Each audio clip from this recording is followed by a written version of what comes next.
Hello, and welcome to Papi Approved Movies. My name is Papi. And I'm Natalie. In our podcast, we will review and critique my favorite PG-13 movies. Movies that I wasn't allowed to watch until I turned 13. Every week, Natalie and I will watch a new PG-13 movie. And I'll see if Papi's movies live up to the hype. Which, of course, they will. Today we're going to be watching Stardust.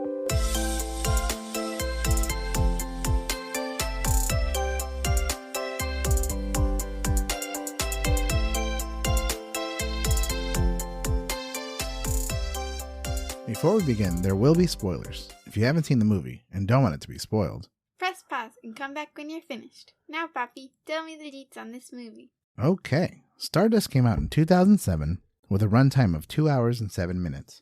It was written by Jane Goldman and Matthew Vaughn, based on the book by Neil Gaiman. Once again, Neil Gaiman, that's that famous writer that we heard about earlier, Sandman, and he was the one who adapted Princess Mononoke. And that's the movie we watched last week? No. 3 weeks ago. Whatever, who cares? It was directed by Matthew Vaughn. The main stars are Charlie Cox, Claire Danes, and Sienna Miller. Fun facts. The movie has so many supporting actors that are mega stars, like Michelle Pfeiffer as Lamia and Robert De Niro as Captain Shakespeare. De Niro is a legend with amazing movies under his belt. My favorite De Niro movie is The Godfather 2, which he won an Oscar for. He usually plays a real tough guy, which makes this movie a departure for him. So what do you think, Nat? Well, I didn't really like it. Boo. Go on. I thought the movie was kind of cheesy and kind of boring. And it was kind of confusing because there was like a whole plot about the king stuff, but like they didn't really explain the family tree all that well. So that was kind of confusing. Okay. It's one of our suggestions. So our first time recording an episode about a suggested movie. Suggested by John and Chachandra. Shout out to John and Chachandra. Thank you so much for the movie. I love it. Sadly, Natalie did not. So go ahead, Nat. What stars did you give it? I give it a 3 stars. 3 star? Well, better than Fifth Element, but not by much, huh? Why don't we get into the recap? Okay. We see a boy trying to get by a man who is guarding a small opening in a huge wall. He eventually gets through and ends up in a bustling bazaar in a city named Stormworld. He meets a beautiful woman who says she is a princess imprisoned by a terrible witch named Ditchwater Sal. She gives him a flower for a kiss, then they go back to her caravan.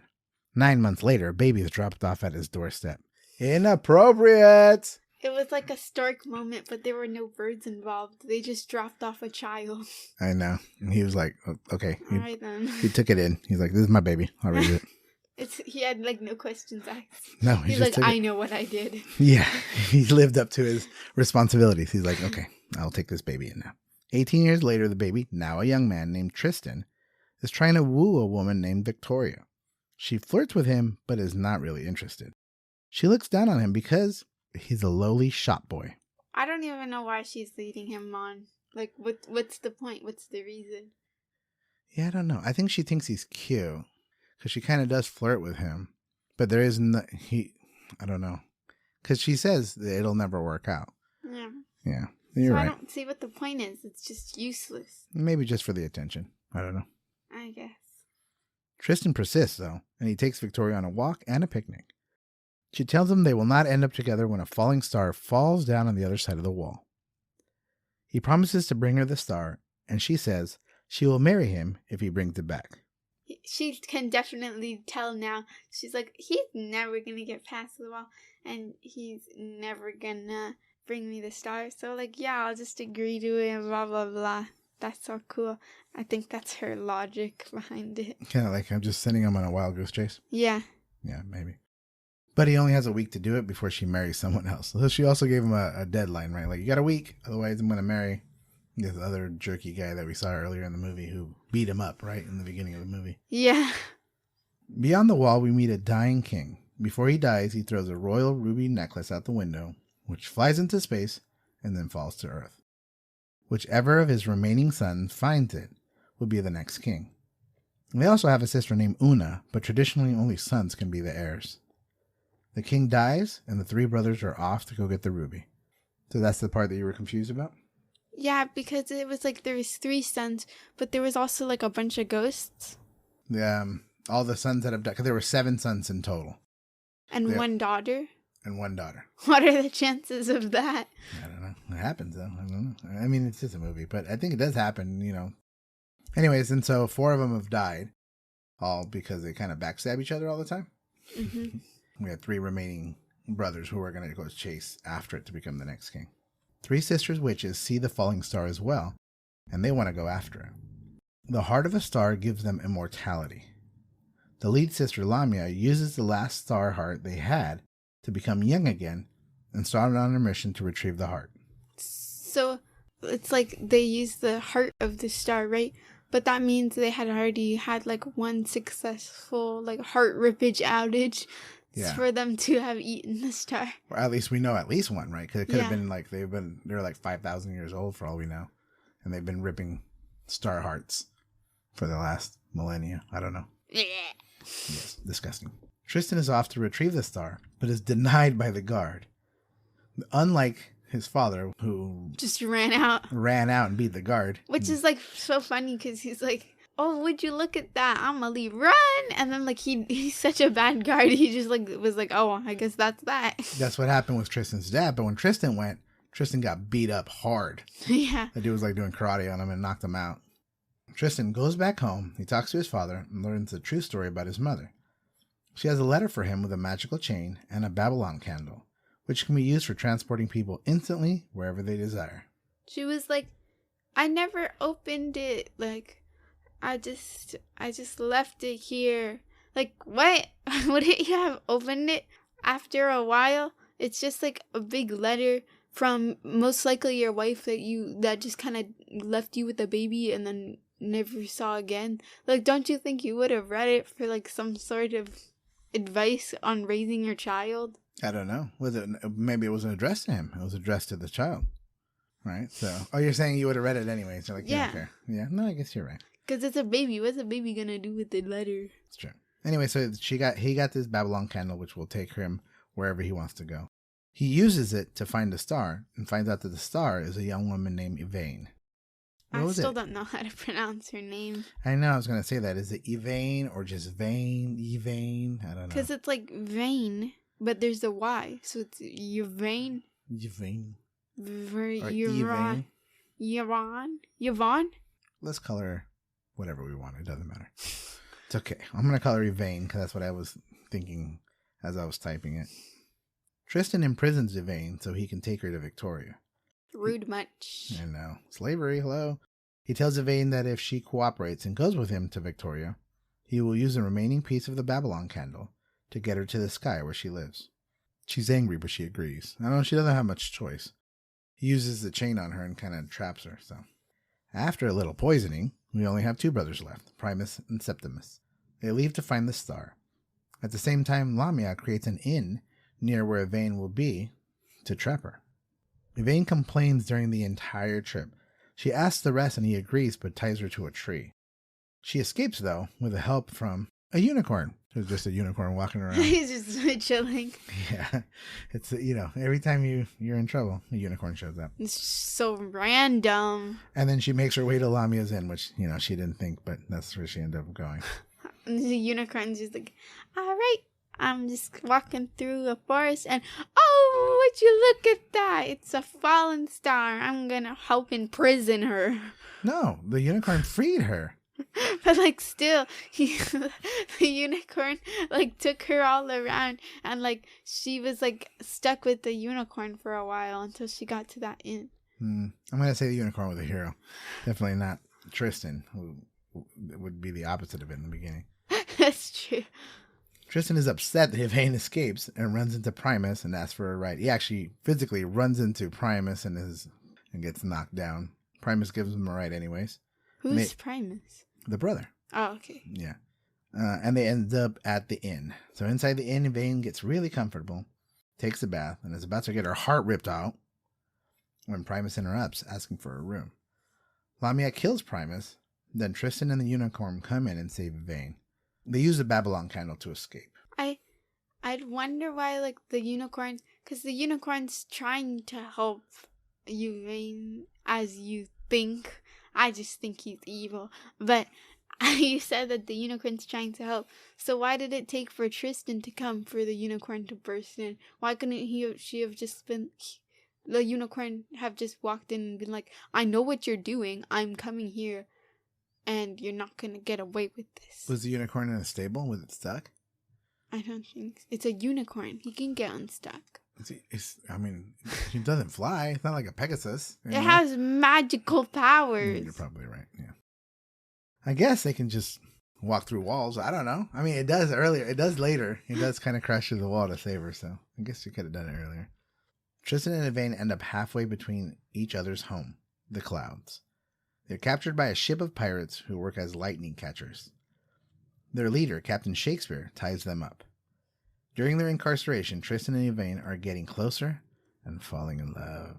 She says that love is unconditional. Kind of like a jab at Victoria for saying that, oh, I'll marry you if you bring me a star kind of thing. Yeah. Well, she never loved him, so, like... I don't know. Maybe she did. We'll talk about that when we get to the bottom. You'll see. The captain comes in and pretends to torture them, but is really a kind-hearted man. He acts tough to keep up a persona and have his men respect him. He throws a mannequin overboard saying it's Tristan and invites them both into his quarters. All the pirates were like, yeah, kill that guy. I wonder how this is just an average Tuesday for them, I guess. Yeah, they're pirates. They like that kind of stuff. There he dresses them and gives Tristan a makeover. He gives him hair and everything, right? He gave him a wig or something like that. I think he just gave him a haircut, though. He had short hair, didn't he?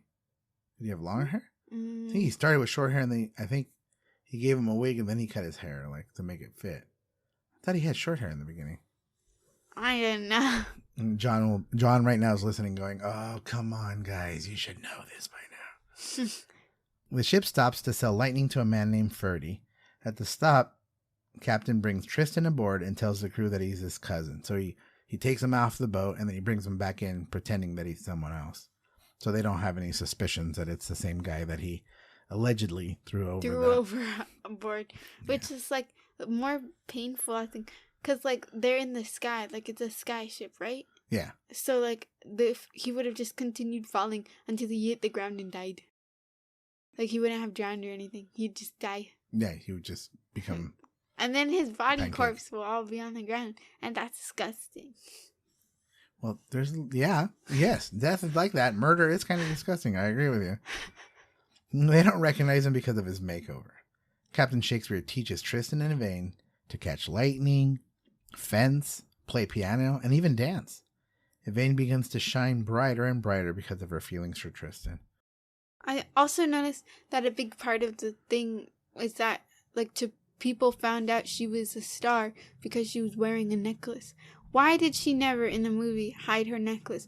She didn't even put it under her dress or anything. It was always out for the world to see. She could have hid her identity a little bit better. Yeah, there's a scene where Ferdy tells Captain Shakespeare that someone like her would be very valuable. And Captain Shakespeare is like, I know. Saying, I know who I have. I know how much she's worth.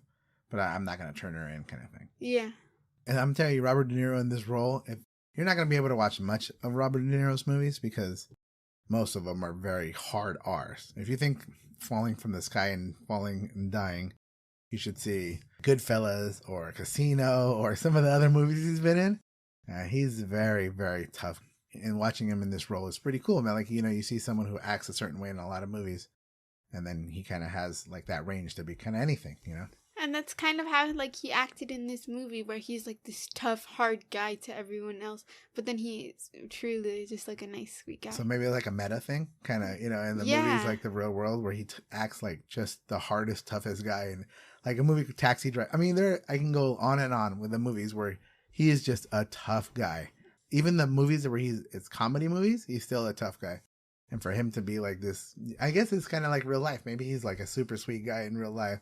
Yeah. And people are just afraid of him because he was in all these tough guy movies. So he puts up the persona. Yeah, definitely.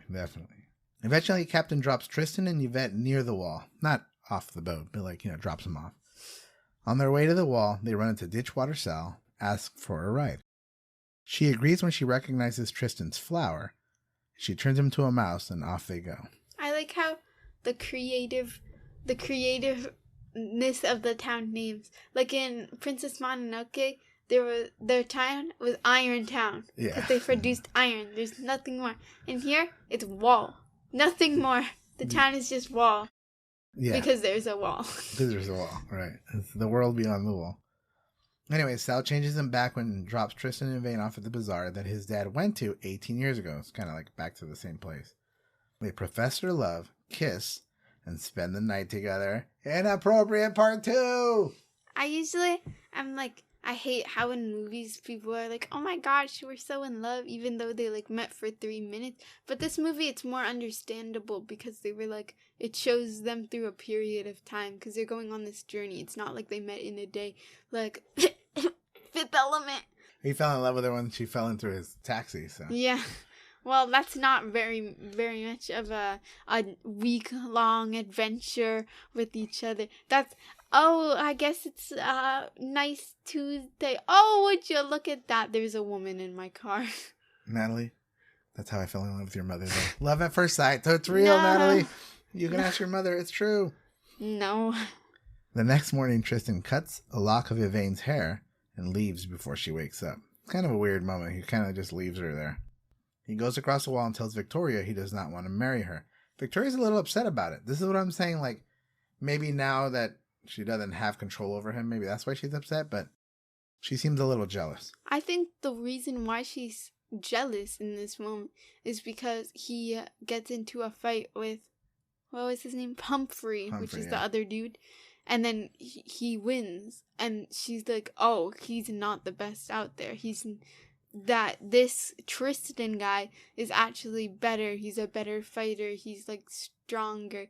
And she realizes. And he's dressed all cool too, right? Yeah. Because he got the makeover from Captain Shakespeare. She just wants whatever's best for herself. And then when she realized that Humphrey is not the best out there, then she's like, oh, maybe I should have been. I guess I love him now. Sure. Humphrey, you know who Humphrey is? He's Superman. The actor who plays Superman is Humphrey. Really? Yeah, that's him. So he did that tiny little part this before Superman, obviously, but he beat up Superman, so that's pretty cool. Anyway, so he goes to give her the lock of hair, and it's all disintegrated. He realizes that Yvain cannot cross the wall. He goes back to warn her. And this part also, she's like, the innkeeper messed up the message, and like, she thinks that, she's like, oh, I'm in love with Victoria, bye.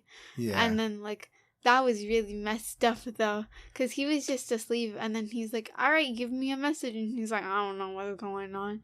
And then like the message got messed up, and that like led to more problems. Yeah, that's like every movie trope, right? Like someone messes up the message and then they have a fight. Miscommunication. What he should have done is he should have told her before he left, right? Yeah, he kind of just abandoned her a little bit. Yeah.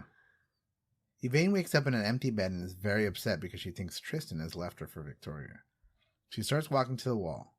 Right before Yvain gets to the wall, Tristan's mom warns her that she will die if she crosses the wall. Ditchwater, Sal, and Lamia show up and they fight each other.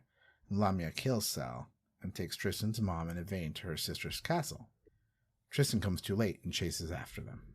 At the castle, Septimus shows up. He's the last brother that's trying to be the king. And he and Tristan agree to work together to kill the witches and get the ruby and star back. Tristan finds out that his mother is Una, the king's daughter. Did you guess that? Yeah, because, like, she was the lady in the beginning, and then... Well, she said she was in prison. She was a princess, remember? Yeah. Did you believe that? I didn't think so. I mean, I thought maybe she was trying to trick him, you know? Yeah. One thing the story never really goes over, or maybe it does and I just forgot, is how did she get imprisoned? Yeah, I don't think it does talk... I mean, Ditchwater Sal's a witch, and she figures out a way to imprison her. But then like, how? Like, why? I don't know. And then she has 7 brothers, and her dad's the king, and they didn't, like, go after her, right? Yeah, they were just like, oh, I guess she left. No, we lost her Guess she sister. died. Yeah, she's over. It was nice having a sister for a while. Well, not really, though. I know. Tristan and Septimus fight the witches and kill 2 of them. Septimus dies in the process. Lamia is too powerful and uses the voodoo doll to have dead Septimus fight Tristan. Did you like that part? No. It was kind of creepy, huh? Yeah, he looked like his arms were like jelly, like that one scene in Harry Potter where his arms get messed up because the professor messes up the spell. Oh, that's right. His arms were all like jelly like that. Yeah, no, I didn't like it either. Plus voodoo dolls. Oh, no, thank you. Tristan finally frees Yvain, but before they escape, Lamia is set to kill them both. Yvain makes a bright light that destroys Lamia. Tristan sees the ruby necklace, grabs it, and he becomes king. He's the last male descendant, so he didn't know he was, because he didn't necessarily know all the history, but since all the brothers have died, and he's the last male heir, then he becomes the king. This feels so random and rushed, because he's like, wow, everyone died. Oh, you're king, though. Like, that's cool. And then he's like, all right, I'm king, I guess. And then they're like, woohoo, let's go. That's true. They have a coronation and everything, and they end up together, and then everybody shows up. Even Humphrey and Victoria show up across the wall to like wish them well. Yeah, but it was like kind of strange, like really quick feeling, like rushed a little. I agree. They rule the world beyond the wall for 80 years. Then they use the Babylon candle and fly into space to become stars together. The end. I think it's like a very sweet, very simple, fun movie. I know when I was doing the recap, it took me about 1/10 of the time that Inception took me to make, you know?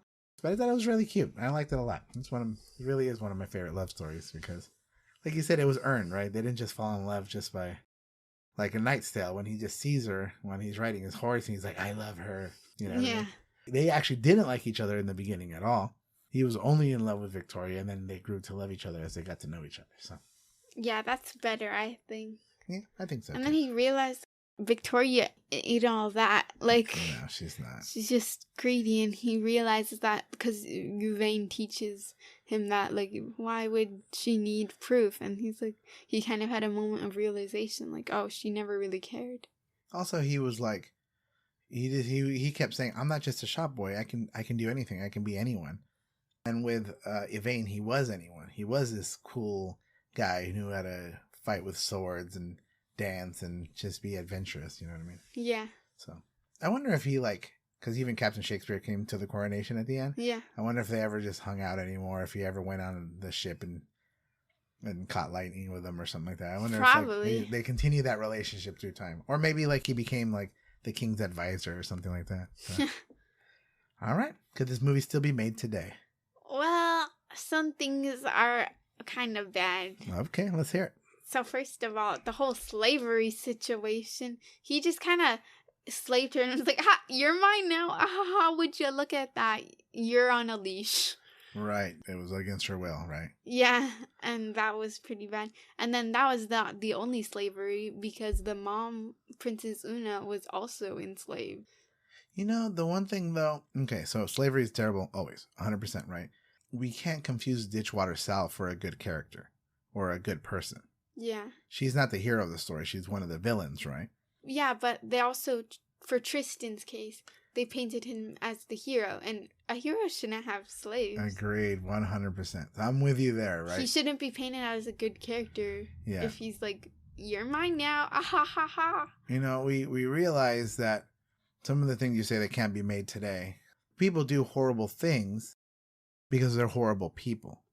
It's when I see that good people are doing horrible things and but they're still the hero or the good person. They're considered the good people. Yeah, and to me, that's where I go, okay, you're right. We think this movie's pretty cute, but he didn't give her a choice. He forced her to do what he wanted to do. Yeah. And then when she ran away, he didn't just quit there. He went after her too. Yeah.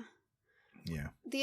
Another thing was that the whole point of like the woman couldn't be the heir, which is like everything is traditional back then, which makes sense. But once all of them died, she was like the next one there. Like Sure. It would have made sense, but no, they just skipped a whole generation for like the next male when she's like literally the next in line. Every single other brother has died. So wouldn't at that point you go like, okay, I guess it's time for her to have a chance. That's true. That's okay. You actually make a good point.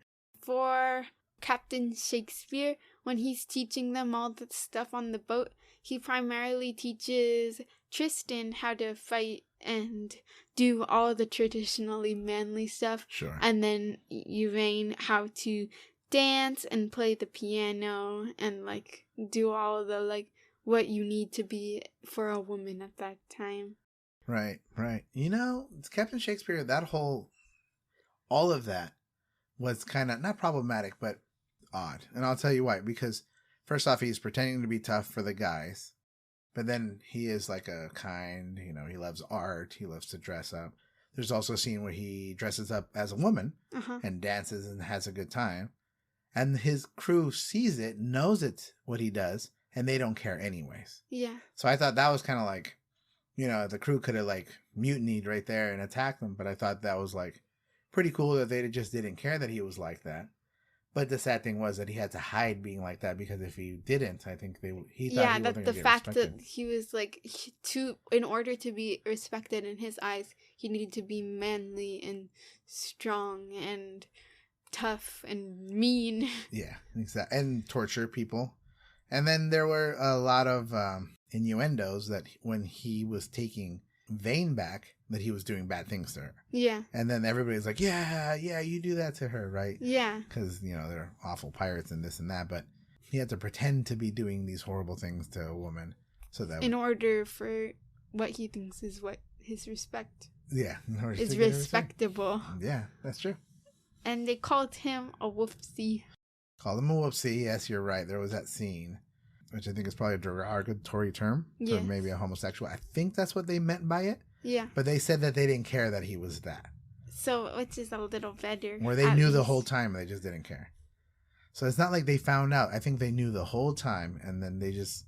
Why didn't they just say... Well, maybe because they said something, he would attack them, or maybe he was tough. But if they knew that he wasn't tough, then they knew they weren't going to get hurt.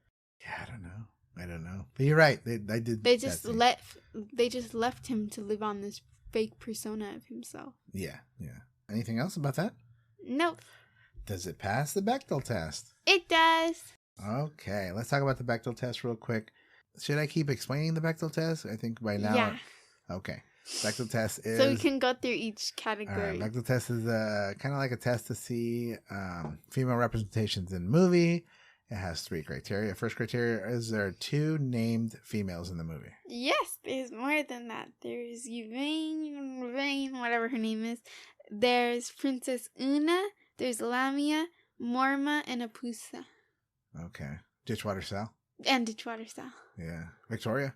Yeah, a lot of women in the movie, right? Yeah. Okay. Do any of the women talk to each other? I think there was a few times, but I wrote down this one specifically, where Lamia, Morma, and Apusa talk about how the star has fallen.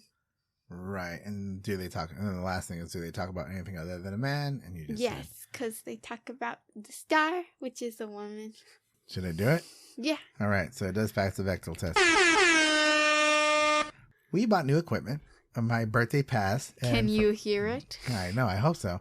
My birthday came, and I asked everybody to give me some Amazon gift cards to buy some new equipment. We have new mics, and we have like a cool recorder.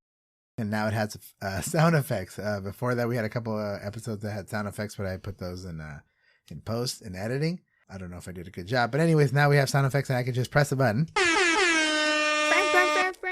Exactly, and you can actually hear it. And for our next movie that we're going to record, well, we'll talk about that later. I downloaded a specific sound effect that I'm going to play like 300 times. Okay, Nat? I know you didn't want to. So get ready. Get ready. So like we said on episode 2, that once we have sound effects, we've made it. Natalie, what do you think? We've made it? Yeah. We did it. Woohoo. Woohoo. All right. Anything else? Nope. Okay. Thank you for tuning in to Papi Approved Movies. If you liked this episode, make sure to subscribe, rate, and review on your favorite podcast app. We put out an episode every Friday. If you want to suggest a movie for us to watch and critique, email us at papiapprovedmovies@gmail.com. That's papiapprovedmovies@gmail.com. No spaces, no caps. We'll try our best to get to your suggestion. And remember, it has to be PG-13. Next time, we're watching Scott Pilgrim vs. the World, so I hope you join us. I'm Papi. And I'm Natalie. See you next time. Bye!